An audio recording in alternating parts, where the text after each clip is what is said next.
Welcome to the Badass Breastfeeding Podcast. This is Dianne, the lactation consultant. And I'm Abby, the Badass Breastfeeder. And today's episode is brought to you by Fairhaven Health. The Milky's no-break, no-leak breast milk storage bags have reinforced sides and a double zipper because we all cry over spilled breast milk. These bags will not leak and won't crack in the freezer. The bags also have milk storage guidelines printed right on every bag. Head to fairhavenhealth.com and use promo code BADASS for 10% off your purchase. I have the review of the week. Yay. For us.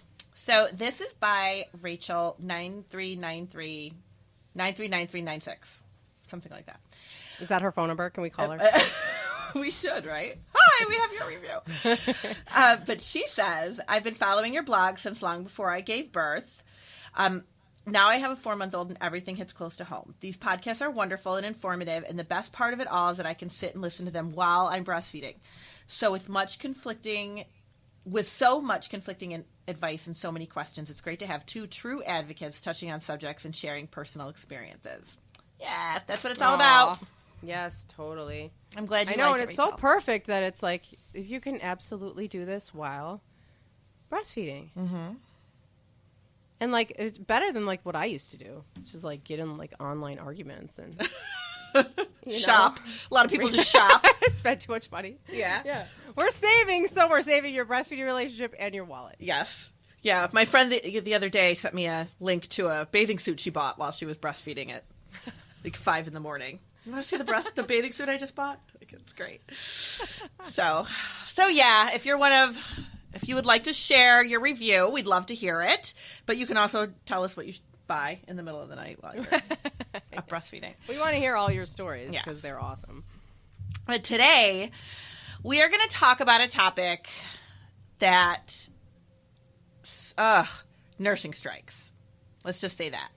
But we're talking about this specifically because I've seen it. I don't know what's in the water. Like, I've seen it so much in the last few weeks. Like, all these little babies are like, I'm not doing it. I'm over it. Like, not right now. It truly is a strike. It's truly a strike, yes. I don't know. Well, and I think the thing that always strikes me, no pun intended, about it is that people don't know what's going on.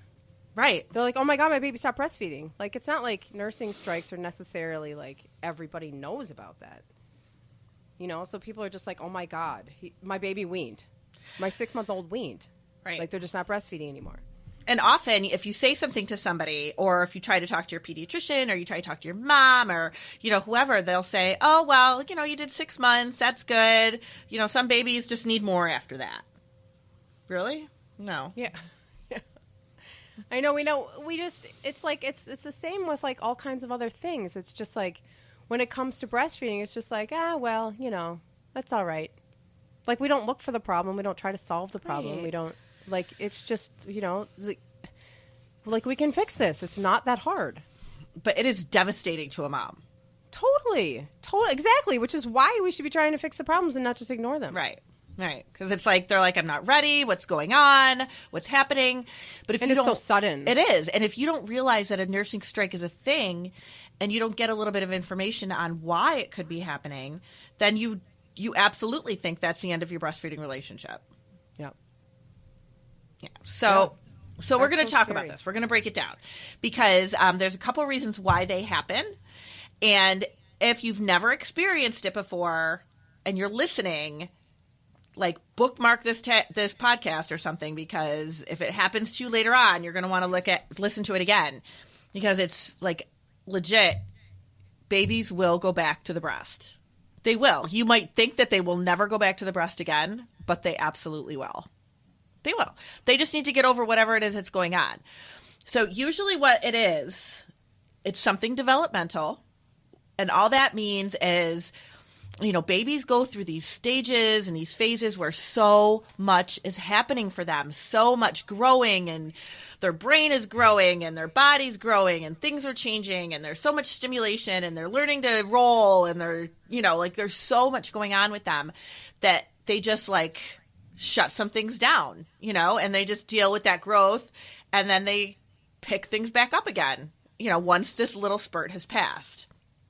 Teething is one of the biggest reasons why you see nursing strikes, is teething. So that is something that you are seeing, like, God. Do you remember when your baby started teething?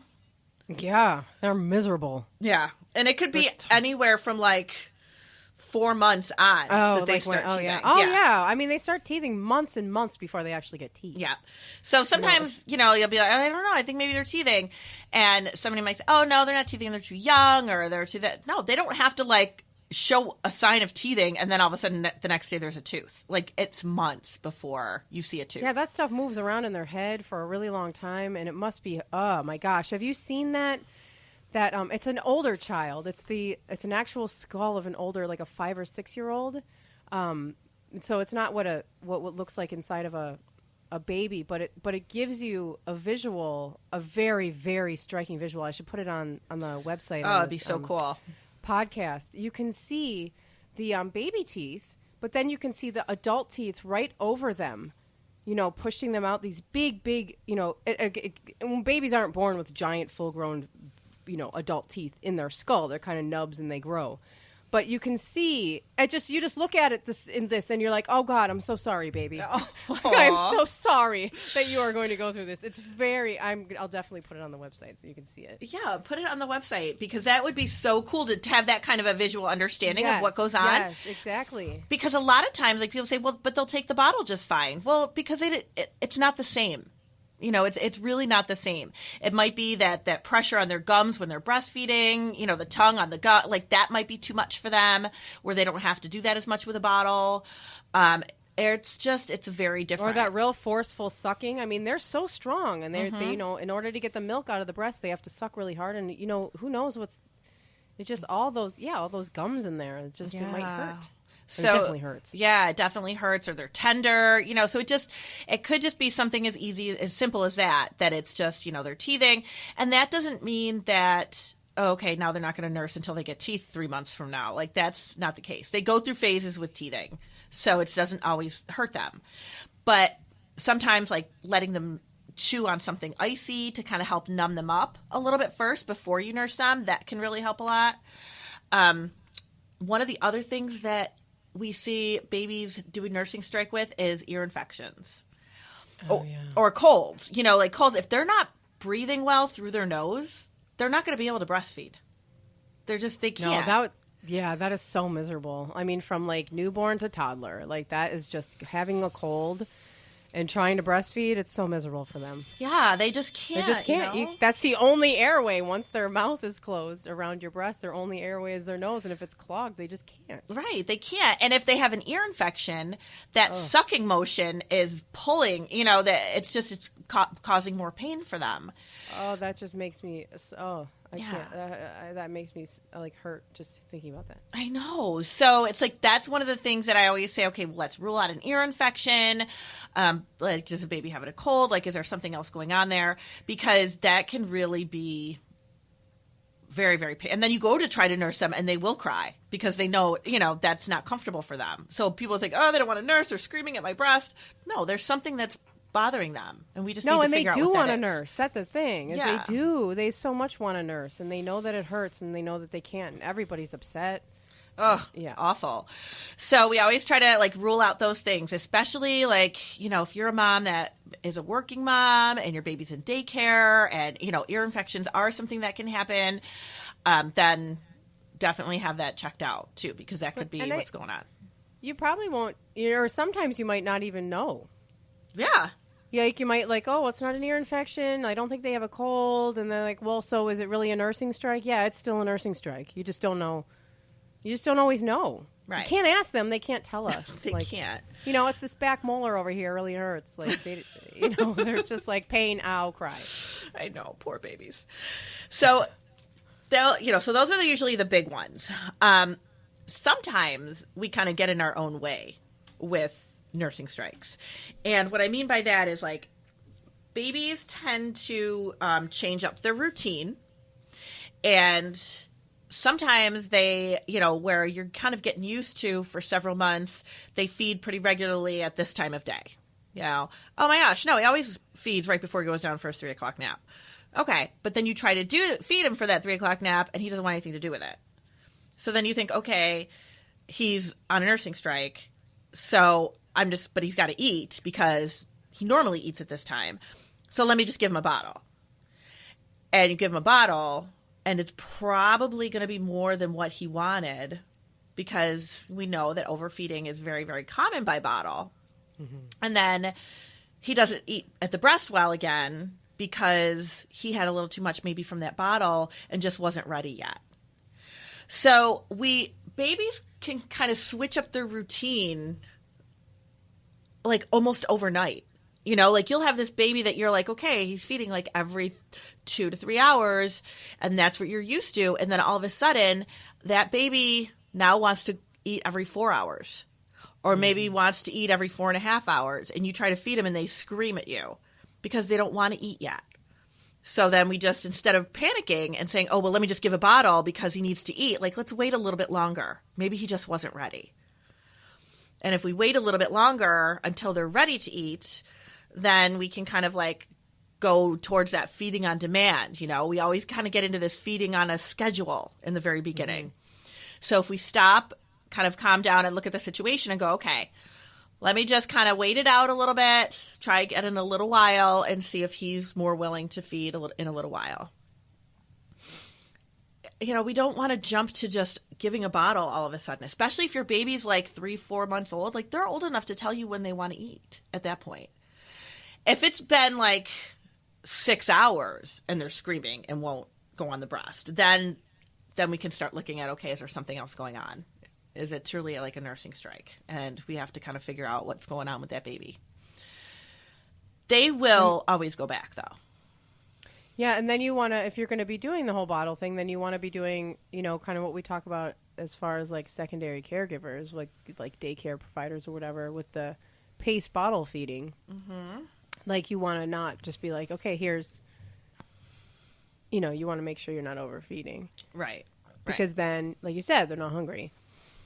Right. And I had that situation recently, you know, and it was exactly like this, where the baby, you know, was just kind of on this little nursing strike, and the mom started giving bottles, but then she was giving a lot by bottle. You know, the baby was like 3 months old, and she was giving like 4 ounces, I think, by bottle because he wasn't feeding at the breast. But she's giving 4 ounces by bottle like every 2 hours. So she was doing that at the same increment that he would normally breastfeed. And I was like, that's a lot. Like, he probably doesn't want to nurse. But she could get him to nurse overnight, so he would still nurse during that tired time. So that's kind of another thing, too. Like, if your baby's really giving you this big nursing strike thing during the daytime, but overnight will still eat just fine, like, there's, you know, they're going to go back to the breast for sure. Like, they're just, you know, something's going on there with them that we need to figure out or give it time. So probably the hardest thing is to wait it out. It's so hard, but you have to wait it out. Yeah, I know. And the people are like, oh, my God, my baby's starving, because it's the same thing with the distracted babies. Mm-hmm. You know, they're so distracted during the day, like around whatever 6 months or 4 whatever months. Yeah. They're like, and they just won't like stay latched on during the day. And the people are like, oh, my God, he's starving. My milk supply is going to dry up. And I was just talking to a mom about this recently. And, you know, and I said, what's he doing at night? She's like, oh, he nurses all night. And I'm like, okay, I think it's okay. You know, like that's the time. Then, you know, that's when he's really filling up. And during the day, he's just too excited right now. Yeah. Or like during the day, you know, the teething pain is just like, it's a little bit easier when they're like a little bit tired, mm-hmm. you know, because, you know, like you were saying, you know, that's a good time to kind of try to get your boob in there. Yeah, they're snuggly and, you know, warm, and they want to be cuddled by you. So, and it's quiet, you know, so it's definitely a lot easier to try at that point than to try to, you know, do it when they're busy and in the middle of all kinds of stuff. But it is really hard to kind of keep telling yourself, he'll go back, he'll go back, he'll go back. I always tell moms, you know, keep trying, keep offering, keep trying every single feeding. Keep trying like you normally would, like nothing else is going on, you know, like just keep offering it.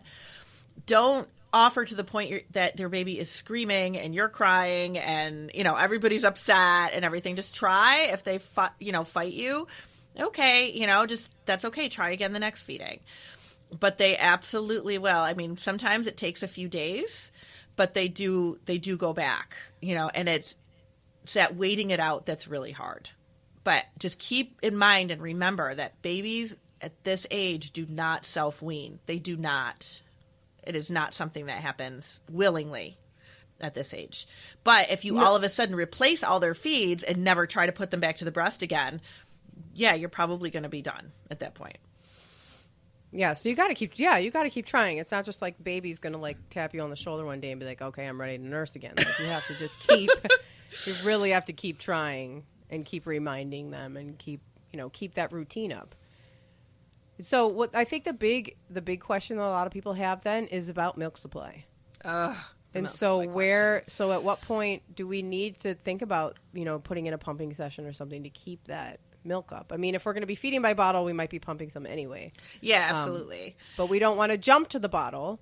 So when might we pump and just kind of save the bottle just so we're kind of keeping, removing some of that milk from the breast? Well, like I was saying, and a lot of this is going to depend on how old the baby is when this happens and where you are in your breastfeeding relationship. Are you still to a point where you get pretty full and uncomfortable if you go longer than 2 or 3 hours between feedings? And if that's the case, then you might need to pump a little bit. I always like to tell moms, try to wait it out, maybe 4 hours, 5 hours before really panicking and start getting into a bottle. If they've eaten nothing, if they're still pretty little, like 3 months, 4 months, and they haven't eaten anything in like 6 or 7 hours, I would say definitely you're going to have to give them something for, anywhere between 4 and 6 hours. You're going to have to give them a bottle if they won't latch. And you should pump. If you're missing a feeding, you absolutely should pump. So that's, because we do want your milk supply to stay where it needs to be. And if you're missing a feed because of the bottle, then definitely pump. And that's the other thing about milk, I think, because, you definitely want to pay attention to your milk supply because that's obviously important. But, when you say, like, the baby's definitely going to come back to the breast. And if your milk supply takes a little bit of a dip because of whatever you're going through, that'll come back too. Oh, yeah. Like, it's not like it dips and then it's gone forever. Like, your body is super smart and super powerful. Like, it might just be like, oh, what's going on? I fell behind a little bit. Oh, the baby's nursing again. Okay, here. Okay, I got it. Oh, yeah. And you'll never even it'll notice. Start making milk again. Yeah. Yeah. Absolutely. Like, I think, but that's, there's so much panic around breastfeeding. There's so much panic around milk supply, and it's really not that sensitive. It's not that weak. It's like it's strong. It's smart. It's going to come. It'll respond. Mm-hmm. Absolutely. That's a really good way to put it. And we can talk more about that in a minute after a word from our sponsor. Yes. Today's episode is brought to you by Fairhaven Health. The Milky's Softies nursing pads have a 3-layer design that guards against leaks without adding bulk or puffiness to your bra. A plush, natural fiber layer rests slightly against your skin and wicks moisture away. The nursing pads are machine washable too. Head to fairhavenhealth.com and use promo code BADASS for 10% off of your purchase. And I'm really glad that you brought up the part about the supply, because it really isn't as sensitive as people think, especially when you are months in and your supply is very well established. It's not going to just go away. And a lot of moms ask us that when it comes down to when their baby's only nursing a couple times a day as the baby's getting older, or maybe eating more solids or whatever. And they're like, well, how am I possibly going to be able to make enough milk if the baby's not nursing that much? Body's going to do exactly what you need it to do. It's really pretty amazing. Right. Trust your body. Trust your body. Yeah, right. And your baby to come, and I think, again, with the nursing strikes, people don't know that they exist, and they automatically assume the baby is weaning. And that just kind of assumes that the baby doesn't want to breastfeed. And your baby wants nothing more than to breastfeed. Mm-hmm. Your baby is half so upset because they can't, and it hurts, or it's upsetting, or whatever's going on. But they'll definitely come back. But you do hear, we're talking about, hours of the day, whatever. But nursing strikes actually can last quite a while. Is that right? Yeah. Like I've seen them last a few days. And I, kept in touch with these moms kind of regularly, and we're like, okay, are you doing okay? What's happening? And well, I tried, and he went on a couple times, but then, cried the rest of the time. And it's like, if your baby's willing to go on, at least once during the day, like you're definitely going to get them back. It's just something that's going on with them. But usually you can trace it back to something developmental, and a lot of times I do, or like I said, if, the teething piece of it. But a lot of times I will say, well, what has changed? Has something changed? And usually it's, oh, yeah, the sleeping pattern changed. Or, yeah, he started rolling over. Or, maybe started crawling or this. Like, there's something going on. And that is causing a disruption in your baby's normal pattern. But they are so busy growing that there's no way we can fathom what's going on in their little bodies. It's just so much.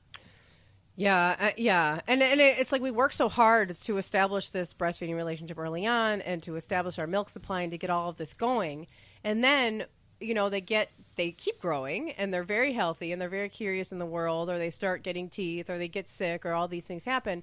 And, you hit a little, it looks like they don't want to nurse, and it's just like so devastating. You're like, I can't, I wanted this so much, and now it seems like my baby doesn't want it. Like, it's so confusing that it's like breastfeed all the time, breastfeed on demand, and then the one person needed in order to make that happen is like not doing it. It's so, such a strange thing to go through.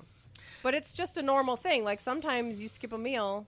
I mean, I never do. But you some people are like, I'm just not hungry right now, or I'm busy, or I'm distracted, or I'm sad, or things go on where you just are, where you miss a feed, you miss a meal, you miss, and then it's not like we don't stop eating forever. Right. It'll totally be fine. But if you are surrounded by people who say, oh, it's okay, you gave it a good shot, now it's over, whatever. Like, that's not going to make you want to try to get that baby back on the breast. You're just going to kind of feel more devastated. Reach out to people who can support you. Reach out to people that'll be like, nope, it's just a nursing strike. Let's see what we can do to make everybody comfortable. I mean, and especially like this mom, the one mom that I'm talking, I keep referring back to. And hers that was a pretty significant nursing strike because it was several days. And usually they're like maybe a day or two, and then the baby kind of, winds right back in. But she was like, he still snuggles with me. He still cuddles. She goes, I know it's not like he doesn't want to be with me, or he doesn't want to, be held by me. So it's like, of course your baby still wants. Like, has nothing to do, they're not rejecting you. But it feels like such a rejection. Yeah. But so I was like, you know what? Do skin to skin with him then. Do so much cuddling. Keep him right on your body all the time until we get him back there. Because if you're just like, oh, well, he's not nursing, so forget it. And you just start giving bottles and everybody kind of like, you start losing that attachment that breastfeeding gives you, then, there's more of a chance that they won't go back on. We want to keep that attachment. And the baby loved that part. So he was still doing that. He just wasn't comfortable breastfeeding at that point. But then went back, like it did take several days, but then he did start nursing again. Yeah, keep them right there so they can smell it, so they can remember it. It's like right there. It's not going to go away. Their comfort. Yeah, it's not, yeah.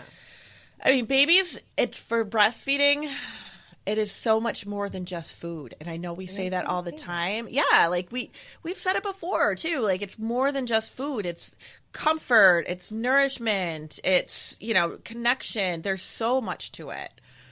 They're not going to just dump all that for nothing.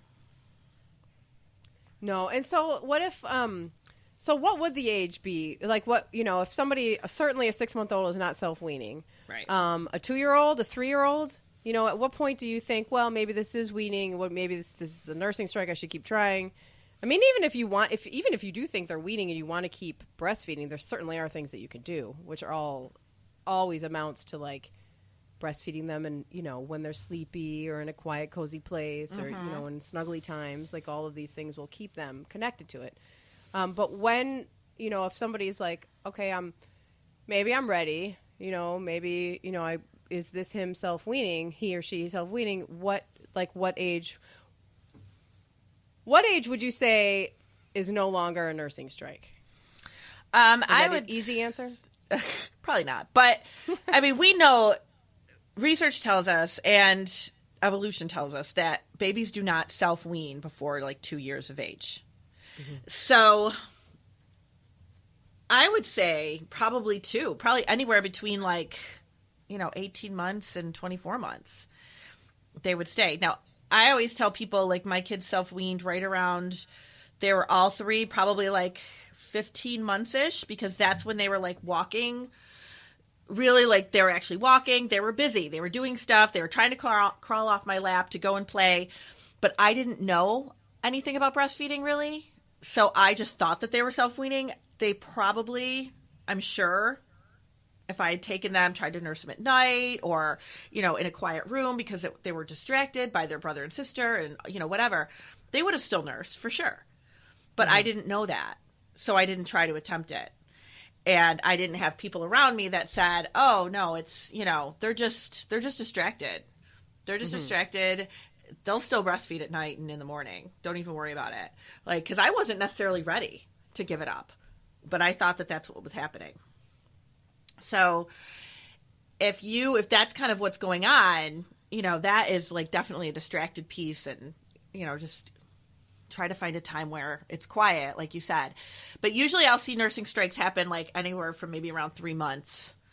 And then you hit the teething part, between like around 6-7 months, you're hitting teething. And then, then things are fine. And then you might hit it again with that distractibility as they get bigger. But they really do not intentionally self-wean before 2.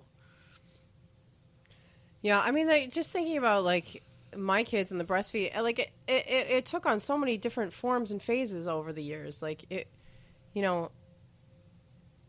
when there's a change, it seems like, oh, it's scary because it's the end, but it's just a change. It's going to change constantly. Yep, absolutely. Depending on how long you breastfeed them. If you breastfeed them until they're, toddlers or small children, it's going to look so different. You're going to look back at breastfeeding Jack when he was 2. It was like so completely different from breastfeeding Exley when he was 2 or breastfeeding Exley when he was 4 or Jack when he was 6. It was like all these things look so different for each kid and for each age. And absolutely. Yeah. And it's just another little blip, but I think that one of the other things that makes this so hard for moms, like you were saying, is that, you try so hard to get this breastfeeding relationship going. And in the beginning, especially, you can be struggling. And then all of a sudden you get into this, easy path. And that's what moms usually tell me if their baby hits a nursing strike at around 3 months, because they'll be like, we finally were in a good routine. We were finally in a good routine. And then this happened. So it can feel really discouraging, but they will go back. So do not give up hope at all. They will definitely go back. Yeah. Yeah. Thanks, Diane. I'm here to please. So, but selfishly, I used our podcast as my way of complaining about, not complaining, but a way of like being able to put messages out there for things that I see all the time. So I want moms to realize that you're not the only one going through this either. You're not the only one. So there's other moms that are definitely have been there or have seen it, and, reach out to our community because we can support you through it. Yeah. I mean, all of these topics have come out of like a barrage of messages and emails that Diane and I have gotten out about certain topics. Yep. So, it's not, this isn't here just because we, it happened once to a breastfeeding person, 10 years ago. Like, it happens all the time, and we got so many messages about it that we're like, finally, this needs to be an episode. Yeah, absolutely. So thank you all for listening, and please share your experience in the review section on iTunes, and maybe you can be our review of the week. And also head to badassbreastfeedingpodcast.com for sponsor links, for promo codes, for an awesome list of resources and all of our other episodes, and for information about how you can schedule your very own online consultation with Diane. See you later. Bye. Bye.